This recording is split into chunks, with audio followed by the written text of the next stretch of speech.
Good evening, everybody. I will share some of the experiences within my company, actually, about sustainability, actually what we do. And we have been talking about sustainability, but how to really engage, Professor Ghosh touched upon it. And one of the ways is life cycle assessment. And when you talk about product life cycle, it is material, raw material, what is required, component manufacture, then product manufacture, product sale, then product use and product disposal. So actually this is cradle to cradle actually, or cradle to grave. And all these actually raw material extraction, if it is mineral, it may require all these electricity, power, water, resources, all this. So when you take everything into account, and that is what is life cycle assessment. And as everybody knows, it has, when you talk about sustainable development, it has to balance between economic, environment, as well as social obligations. And one of the ways actually what we have been telling is life cycle assessment. There are from raw material till the product disposal, after usage, how to dispose. This is total cradle to gate. Actually in this, what we have put in the bracket is cradle to gate. It doesn't take into account after it leaves the factory premises, how much transportation is done, what happens to the product, and how is it finally disposed. And this is why critical is some of the electronic or the LCDs and all disposal or tire disposal. If you take only cradle to gate and you do the life cycle assessment or cradle to gate, what happens to the disposal of finally the tires or the rubber is disposed? That you are not taking into account. So you have to be clear when you have done life cycle, whether it restricts to full or to some actually. And sometimes when somebody says that I have done life cycle assessment, you have to really look into at what stage or how much is the boundary lines.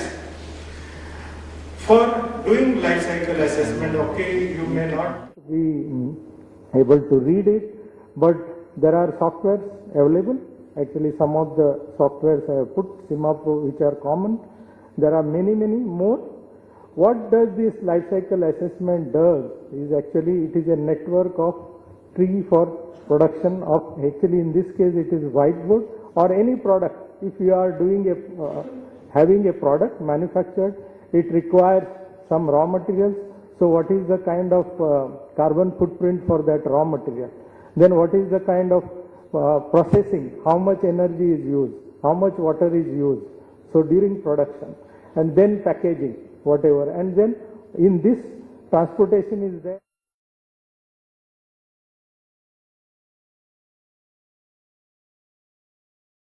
Raw material transportation to your factory and from factory to some depot and then to the final consumer. All these are put into the boxes, and the thickness of those actually just for visual, this one which is thicker, that is having more carbon footprint. And this gives on visually which area I have to tackle. Actually, you don't know. We talk about sustainability, but how to go about it. So one which is giving you the maximum or the carbon footprint or whatever is maximum, that you can start with actually. That will give you the bigger impact. So no point in saying only the packaging I will only restrict to. You have to see which is the part of it. Just to give few examples, I come from SIBA, actually SIBA, one of the packaging. Earlier it was done in 25 kg kits, then somebody said 200 kg drums, and then larger 1000 kg bags, 3 times usage. So what is the impact of that? Actually, like Dr. Sarup said, 25 kg, the saving 25 kg to 200 kg drum was 28%, and on bulk packing it was 80%. 87% saving on carbon footprint. So that means actually as a company, we postulated that whoever was buying higher one should go for this. So this is one. The second part is we talk about HDPE lightweight carrier bag. What is the material actually? HDPE lightweight, the pro-degradant bag, paper bag, LDPE bag, LDPE bag for life cycle, PP bag for life cycle, little bit thicker. Life cycle will be so, we say it is to be repeated usage. So when you do the life cycle assessment, and actually here the factors are, do we use single, or how do you dispose of the carrier bags, recycled content, how many times do you use, and how do you compare the bag capacities. These are the factors, but when you do the life cycle assessment, you see those two are the ones which are coming down is it was your light baggage for light uses, that means repeated uses, and once you see that the PP bags, if you are using say more than 15 or 20 times, it is as good as your biodegradable bag. So it depends actually, you have to, but if you do that and throw it after 2 usages, then it is of no use. So this will give you a clear picture whether really it is a sustainable or not. Then again, something similar to Dr. Swarup's presentation, the wine bottle. So it was earlier the heavy ones, then it came, what can be done? So they changed it to lightweight, reduction in 5-10%. So, and then further from glass to PET bottles. So these are the savings actually, manufacturing time, how much is saved, total transportation, because now less weight, transportation has reduced, and the end of life, that is degradability, what is the kind of impact. You can get a clear picture on this, and it has saved like 800% on impact, 91% weight reduction, all this. This is the PET one, and further if you go with the pouch, and then there is further reduction from 750 grams to 36 grams actually, and there is a huge saving. And actually when we talk about sustainability, we talk most commonly about the carbon footprint, but you can talk about actually ozone depleting material, like when you talk about refrigerants, then that is the one. You can tune it to carbon footprint or carcinogens or ozone depleting agent or putrefaction. There are different parameters which you can compare actually. Whenever you are, actually these are probably more important when you have improved upon your product from earlier X to Y, whether I am better off in those carcinogen or toxicity or fish toxicity, what is my level. So these are handy tools actually. The life cycle doesn't mean only carbon footprint. It's, we have, in lack of time, we have just put this one, but it can be used. Then, this is Walker chips actually.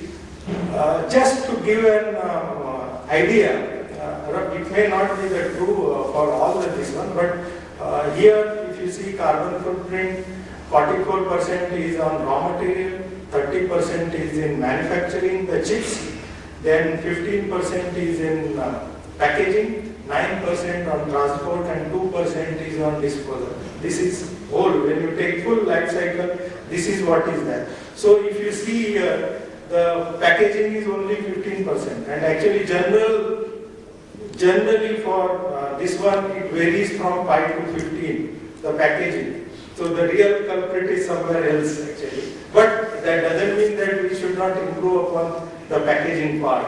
And in this, what I am saying is, this is, I have not put a full case study, but just to highlight, this was case study was taken up, and then we realized that 30% is going in manufacturing, and here the problem was then, because Swarup said potatoes, he said potatoes were bought actually, these workers were buying potatoes on weight. So the farmers, because weight, so they were, when storing, they were using humidified air so that the weight of the potatoes will increase. And when potatoes had higher moisture content, you had to, when you are frying, you have to use more of energy, and because of water there was more of emissions, which was bad, and oil was also getting depleted, actually getting bad faster. So then when they realized this, so then Walker said, let us not get into this, so we will go by the weight and the moisture content, net we will pay.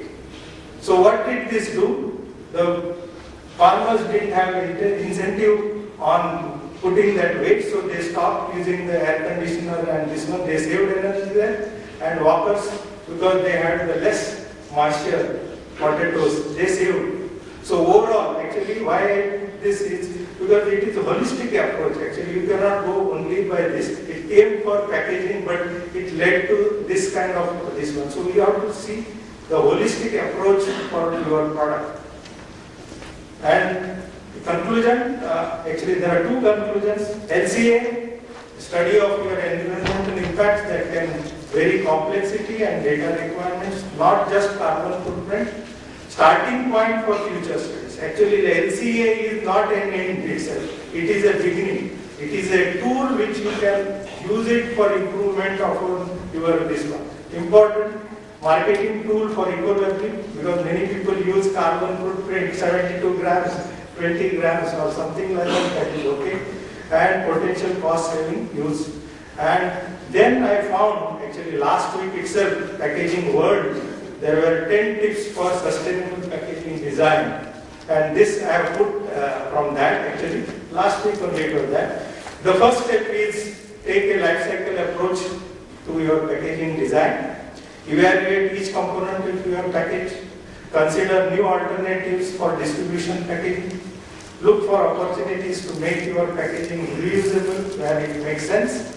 Consider changes in your product. This is, I don't have to elaborate all this, but this is the first step packaging, and this is greener package, and this is what, and usually I attend quite a bit on green chemistry, and they have 10 tips for green chemistry. So I thought this is a good 10 tips for packaging design. Actually, this can be a starting point for all of us. Actually, with that, thank you for your